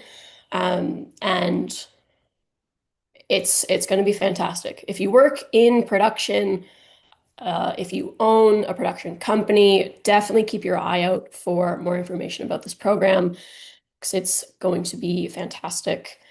And then last, we have our Industry Events Access Program, which is just focused on bringing people with disabilities into industry spaces. So that's bringing delegations to different film festivals or to different events. We recently brought a cohort of 5 disabled creatives to Primetime. We also bring delegates to TIFF and Vancouver International, and we have a delegation coming up to Banff as well in June. So we're busy at the DSO. Next slide. So now I'll talk specifically about the Industry Resource Hub. This has been in the works for a long time. We've had researchers working on it, and it has now launched. It is in its beta phase. We're still ironing out some of the kinks, but we're really pleased to launch with over, I believe, 400 or 500 pieces of data already in the Resource Hub. And what the intention of the hub is just the kind of one-stop place where you can look for accessibility service providers, you can look for accessible venues, and you can find all sorts of guides and other resources written by other folks. So you can look on the next slide, please. It's completely free to access, and it's searchable across different categories. It's very easy to filter through if you're looking for specific services or specific locations, if you're based in Calgary or Halifax or the Northwest Territories. You can search specific by area, and this is just growing. This is just launched about a month ago. And now that it's out in the world, we're asking that if you are a service provider, if you have a guide, if you're a venue, please submit your information so that we can continue to grow the hub. If you're ever looking for anything from how to create a budget for accessibility, there's a guide for that. If you're looking for ASL interpreters and where to book them, there's information about that. And all of this can be found on our website, which is going to be shown in another slide. Next slide, which is just kind of what I've just said, what you'll find under each section. And then if you go actually just to the next slide, you'll kind of get a look of what it looks like when you are browsing through the hub. You'll have different service providers or locations, and you can click on read more. We're really pleased that the majority of the resources that are on the hub are self-submitted. So we do not vet the quality of the service providers. We vet the quality of the submission. So we really want to stress to you that this is a starting point for your accessibility. You need to do the work still of contacting these people, seeing if they're right for your project. But one of our biggest questions is just where can I find an ASL interpreter or an LSQ interpreter or someone who does described video. And now you can go to the hub and you can do your search and you can find what's right for you. So thank you very much. Again, it's on our website, which is over here, dso-orfe.ca. You can scan the QR code. Any questions, you can contact me directly. Thank you so much.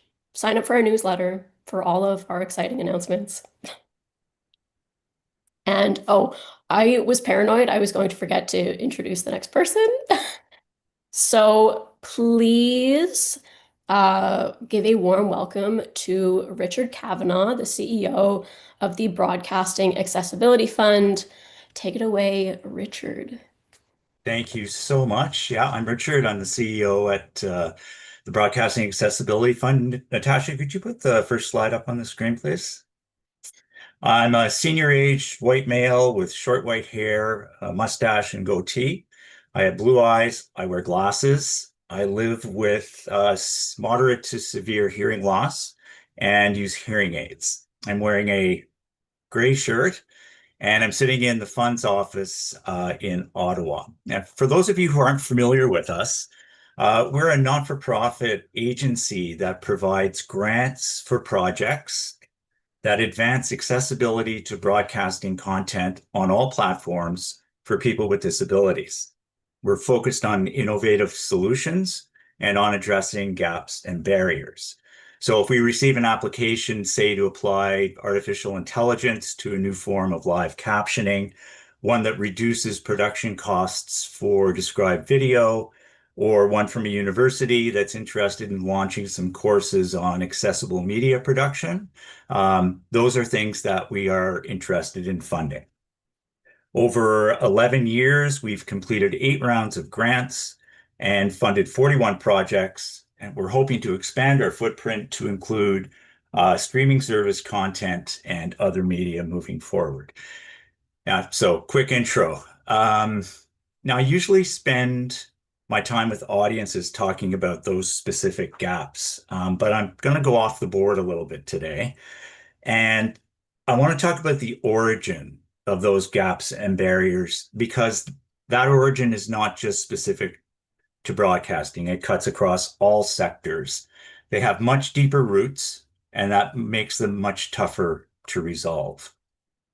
So I'm going to give you 4 fairly quick thoughts that directly impact our thinking, and I hope might influence the audiences as well on how to overcome the challenges posed by these gaps. Natasha, could you put up the next slide, please? Yeah, you've seen and heard this number already. 27% of Canadians over the age of 15 reported a couple of years ago to StatsCan having a disability. I think we can agree this number is really big at 8 million Canadians. It's also low since people will still hesitate to divulge a disability. And something I'll get into in a moment, it's growing fast with an aging population that's living longer. I'm going to come back to this very important number in a moment. My second thought is a reality. Natasha, next slide, please. This slide reads, equity, diversity, and inclusion are under fire. Pushing forward on EDI is always a huge battle, and it's always at risk of losing ground. Just look south of the border. This is certainly the current reality for the inclusion of persons with disabilities across playing fields that are anything but level across all sectors of Canada. I've been working on these issues for over 30 years, and that experience tells me that there's kind of an ebb and flow to accessibility. Occasionally, and I use the word rarely, it can be a little bit more prominent. But more often than not, and you've heard it from other speakers today, accessibility is still treated as an add-on, an after the fact, and an afterthought. And frankly speaking, perhaps more so than in any of the past many years, this is my sense right now. So we have a large and growing population of Canadians with disabilities. Our inclusion is under fire across the board. So my third thought is at least a partial remedy to this dilemma that goes directly to its origins. Thank you, Natasha.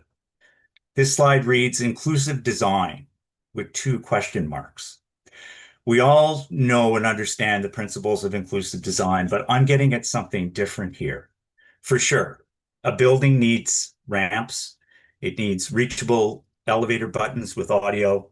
A remote for your TV needs easy-to-use buttons for captioning and described video. And as we know, accessibility that's built in is way cheaper than a retrofit. What I'm proposing would make accessibility far more prevalent than inclusive design places or items of everyday use. We need inclusive design in the way governments think and work, in the way commerce is structured and managed. We need permanent buy-in at the highest levels, consistent and committed people, policies, and practices tasked with advancing the mission of accessibility 24/7, 365, all of which, by the way, must be guided and informed by the lived experience of people with disabilities. This means that a federal cabinet table includes a minister responsible for persons with disabilities and their inclusion. A media company has a designated senior executive with accessibility in the title. Governments have predictable A-level year-over-year spending on accessibility, and corporate balance sheets have it as a cost and profit center. The outcomes of this are obvious.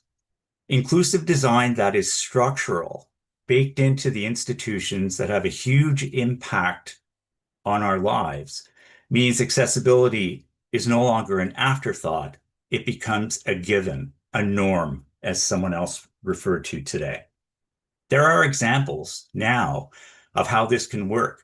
This event, the CBC's work, the CRTC's focus on accessibility, successive accessibility updates on your iPhone, those are all really good examples of structural inclusive design. My fourth and final thought is this. Sounds great, but how do we accomplish this sort of dreamlike reality? How do we go about actually embedding inclusive design in our institutions? Here's my answer.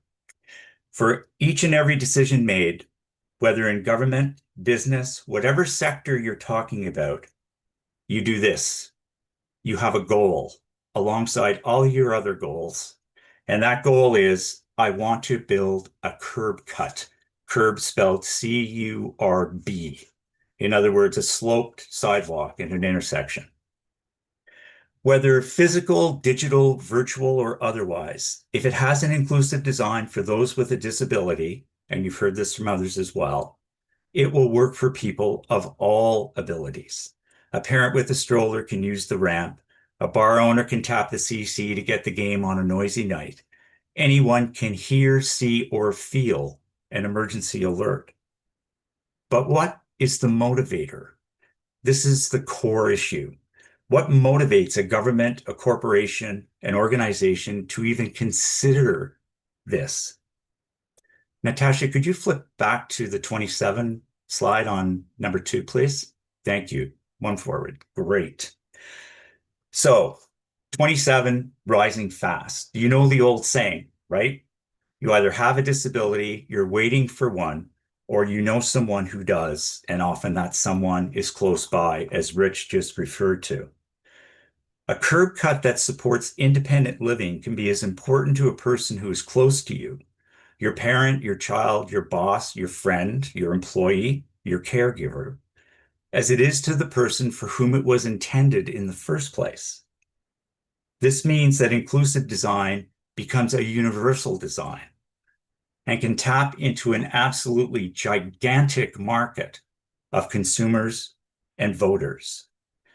That 27, one thing you may not know is that that number has doubled in the past 30 years. A generation from now, Canadians with disabilities could well outnumber able-bodied Canadians. It is not that far-fetched given the tracking of the numbers. If you're designing a place, an event, a product, a policy, and you don't bring this thinking to the forefront of your actions, you are doing so at your growing peril, as millions of people increasingly look for accessibility solutions every single day. So I would encourage you to take some of my thoughts into your own thinking with your own spin and uniqueness and move them forward. I will say again, events like this today are hugely important in moving us down the field on this. Thank you so much for your time. Natasha, thank you for all your help. I am pleased to introduce our next speaker, Em Williams, who is the Media Accessibility Supervisor at AMI. And Em, it's over to you. Thank you. Thanks so much, Richard. Thanks for having me on AccessWorks. Today we're talking about Eco-Ableism. The image on the slide that is incoming is of a sprouting plant with water droplets raining down. My hope today is to plant the seed of an idea that we can build on together. As we move toward being more eco-conscious and sustainable with productions and storytelling, how do sustainable decisions impact people with disabilities? I'm Em Williams, I'm in my 40s, I identify as white, queer, non-disabled, and have short salt and pepper hair. I'm in Toronto. My background features the Accessible Media logo with the letters AMI in high contrast. For those of you who may not be familiar with AMI, I'll just take a few moments to talk about AMI. Accessible Media, or AMI, is a national media company that entertains, informs, and empowers Canadians with disabilities through original content created by people with disabilities. AMI's content is for everyone. Next slide, please. On screen, I have an image from amiplus.ca, where you can stream our French content through AMI Tele, or AMI Tele, and our English AMI audio programs and podcasts, as well as AMI TV, has a selection of scripted and documentary programming like Underdog Inc., Pretty Blind, One More Time, Crip, who you heard from earlier, and The Squeaky Wheel Canada, just to name a few. Of course, we're also available on basic cable if you haven't cut the cord yet. For more about AMI's programming, our research panel, and apprenticeship opportunities, please visit ami.ca. We can go to the next slide. AMI is a member of CB4S, the Canadian Broadcasters for Sustainability, a group of Canadian broadcasters building a greener media landscape together. We're comprised of over 20 Canadian broadcasters. Find out more about CB4S on CBC's Business and Rights page at cbc.ca or by using the QR code on screen. I've also displayed the CB4S logo, a mosaic patterned maple leaf in red, green, and white framed by the lines of a camera's viewfinder. So let's get into Eco-Ableism. AMI has added sustainability to our core values as we set out on this journey of consciously making our productions more sustainable. And as a small broadcaster, we're thinking, how can we uniquely contribute to this group? So that brings us here today talking about something we should all consider as we move forward with our sustainability efforts, Eco-Ableism, which might be a new term for you, or hopefully you have considered this already. On this slide, I have an image of brightly colored plastic straws against a pink background and the title Eco-Ableism. Eco-Ableism is a form of ableism. Ableism, simply put, is discrimination on the basis of disability. It isn't always intentional and can range from microaggressions to bigger exclusions or full exclusions, systemic, attitudinal, etc. The list goes on. With eco-ableism, we have conflicting perspectives of disability rights versus environmental sustainability. As we see more and more people with disabilities behind and in front of the camera, which is so awesome, we've heard a lot about that today, we need to think about inclusion alongside sustainability. On set, this could manifest as making simple accommodations.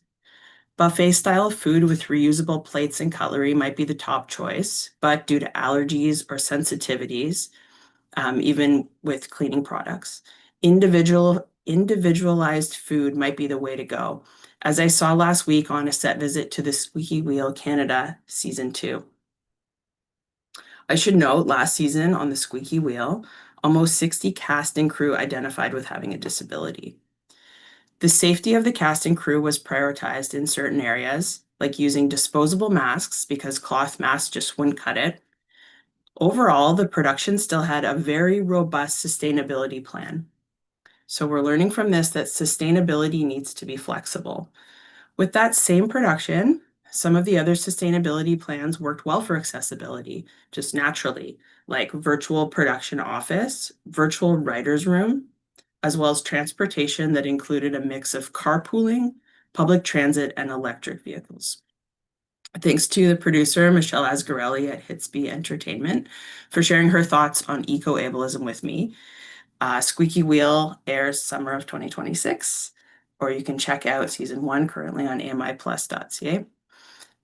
Environmental ableism can manifest in various ways, making the assumption that everyone uses their body in the same way. For example, the ban of single-use plastic disposable straws. Many people rely on single-use plastics every day as a means of survival, such as various medical supplies that are disposable for hygienic purposes. While there are alternatives to straws, we have to be mindful that those alternatives may not work for everyone. Choking hazards, for instance, or allergies to various materials. When it comes to the ban on straws, there are exceptions in place for personal use in healthcare settings. So just to wrap up here, when we think about reducing plastics, the focus should be limiting or banning products that aren't accessibility aids, like cheap single-use or junky items that won't last. There's a cost to being sustainable, and that's the other thing to balance. The least expensive thing might be the one that is most accessible, or the one that's not the most accessible. Reducing first and foremost, repurposing, buying used, renting, all of that good stuff. It also takes energy, also known as spoons, to do these things, as Michelle mentioned to me as well. I look forward to exploring this topic further to see where we can find the balance of accommodation, inclusion, and sustainability. So keep advocating, asking questions, and of course, learning together.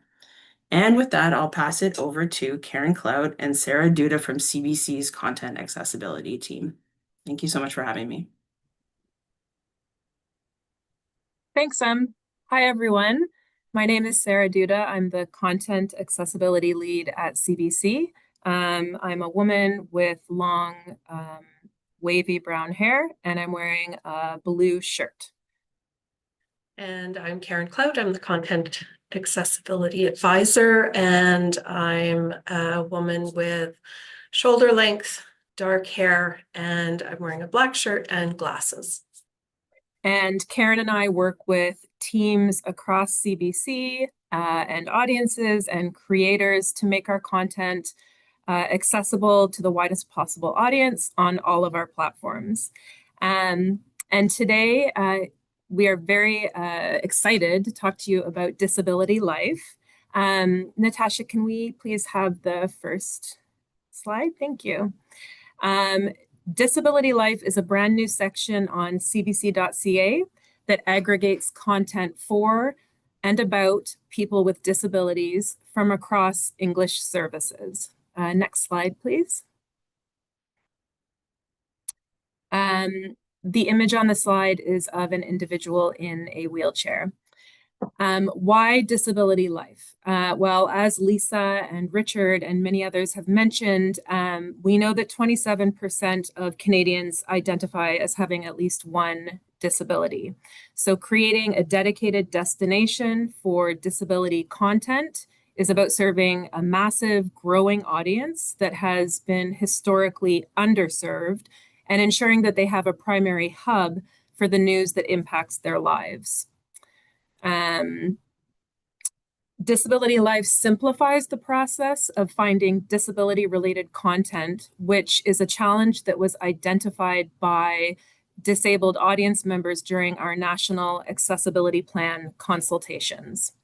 And on that note, I will turn it over to Karen to talk a little bit more about the origins of the site and what you will find inside.